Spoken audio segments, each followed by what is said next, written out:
को मेरी ओर से जोहार। आज प्रदेश कांग्रेस कमेटी के आदरणीय अध्यक्ष शरद पटनायक जी ने मुझे यहाँ आने का मौका दिया, आप सबसे मिलने का मौका दिया, कांग्रेस जनों ने से मिलने का मौका दिया। मैं उनका अत्यंत आभारी हूँ कि एक साथी का उन्होंने बड़ा सम्मान किया। मेरे जीवन का एक ये कभी नहीं भुलाने वाला क्षण रहेगा। मैं अत्यंत आभारी हूँ प्रदेश कांग्रेस कमेटी का शरद जी का। देश में भी और प्रदेश में भी सभी कोई रुके हुए थे कर्नाटक के चुनाव के लिए कि कर्नाटक में क्या होता है। भारतीय जनता पार्टी ने हर भावनात्मक उपयोग कर्नाटक के चुनाव में किया। हमने केरल लेटर्स भी देखे, हमने हनुमान जी को भी देखा, हमने हिजाब को भी देखा, हमने मुस्लिम रिजर्वेशन को भी हटाते हुए देखा। हमने हर भावनात्मक मुद्दे को कर्नाटक में राजनीतिक परिदृश्य में उपयोग होते हुए देखा।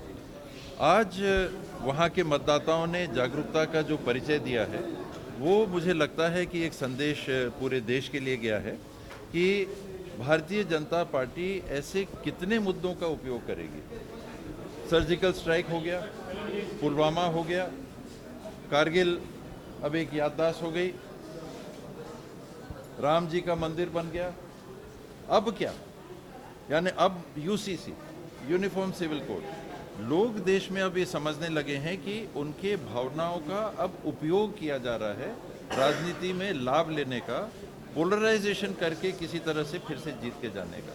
40% से कम वोट अभी भी बहुमत में होने के बाद, सिंगल लार्जेस्ट पार्टी होने के बाद भी भारतीय जनता पार्टी के 40% से कम वोट हैं। और इतने पोलराइजेशन के बाद एस्पिरेशनल पॉलिटिक्स हमने देख ली। उन्होंने कहा कि नहीं, हम एस्पिरेशनल पॉलिटिक्स के हिसाब से सत्ता में आना चाहते हैं, युवाओं को हम रोजगार देना चाहते हैं, 2 करोड़ रोजगार हर साल मिलेंगे, वो भी हमने देख लिया। तो आने वाले समय में ये बातें चलेंगी नहीं। लोगों के लिए वास्तविक तौर पे काम कौन करके डिलीवर कर पाएगा, वो बातें सामने आएंगी। उड़ीसा से होके जा रहा है, दोनों का पानी के ऊपर अधिकार है, दोनों के हित कैसे हम साध सकते हैं। ऐसी कोई बात क्यों होनी चाहिए कि बैठ के हल नहीं हो सकता है। तो बैठ के बात होगी और दोनों राज्यों को हित को लेके हम जब चलेंगे, हल निकलेगा। छत्तीसगढ़ ने कोऑपरेट नहीं किया। तो अलग अलग पहल हो रहा है, ट्रिब्यूनल में वरना जाने की क्या जरूरत है।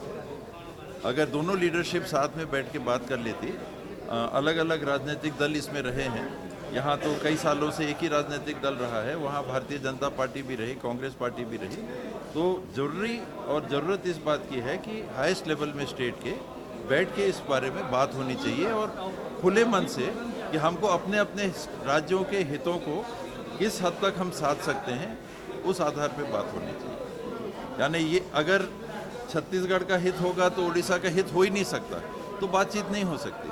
अगर सिर्फ उड़ीसा का हित होगा और छत्तीसगढ़ का नुकसान ही नुकसान होगा, तो बात नहीं हो सकती। मुझे नहीं लगता है कि ऐसा है। दोनों राज्यों को पानी के उपयोग के अवसर हैं और वो मिलने चाहिए ताकि दोनों राज्य के लोगों को उसका लाभ हो। Thank you so much.